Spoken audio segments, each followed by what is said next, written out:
Ho an'ny Andranomahery eny kosa dia ny kianja vaovao no notokanana ary nampahafantarina izany tamin'izao faran'ny herinandro zao kianja namboarina nasiana fanavaozana moa ity noho ny rano marina kokoa no niezaka nataon'ireo tanora eny amin'izany toerana izany. Marina tokoa izany namana mbola teny satria dia rehefa tiana tokoa ity baolina kitra ity dia miezaka ny rehetra izay hanatsarana azy ka ho an'zareo tetsy Andranomahery dia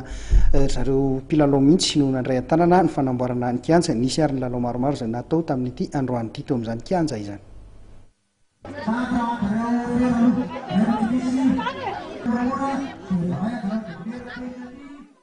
Nahazo kianja vaovao filalaovana baolina kitra lalaovin'olona 7 ireo tanora etsy amin'ny fokontany Andranomahery. Misy arak'izany ny lalao baolina kitra izay karakaran'izy ireo tamin'ity tontolo andro ity nomena anarana hoe tournoi mafy be mba nentina nanokafana izany kianja izany. Nanokatra an'ity kianja ity vaovao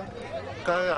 iraisan'ny tanora mampirahina hitaizana ny tanora indrindra amin'ny resaka sport dia ireo mpikatroka rehetra reo mpiofaninay mamaim-poana resaka informatika sy teny vahiny, teny anglisy sy teny frantsay ary mbola betsaka ny tanjonay amin'reto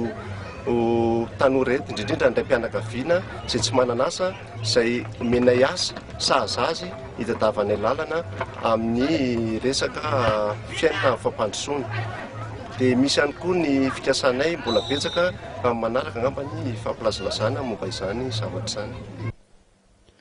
Toy izao ary ireo vokatra tamin'izany lalao izay nitanterahana androany izany izay nisy lalao maromaro ihany ka tamin'ny ravinala sy ny TTA. Ny ravinala nandresy tamin'isa 4-5, ny Real nandresy ny Frera tamin'isa 2-2 ary ny Soldat nandresy ny Saint-Paul tamin'isa 3-2, ny FCF nandresy ny Stone Black tamin'isa 4-0 ary ny Cousin Sport nandresy ny Faneva Gasy tamin'isa 3-2, ny Set Rapida nandresy ny Force tamin'isa 4-3 ary ny Tema niondrika nanoloana ny Garage tamin'isa 2-0 ary ny Tamponezi nandresy ny FCI Ivandry tamin'isa 3-2.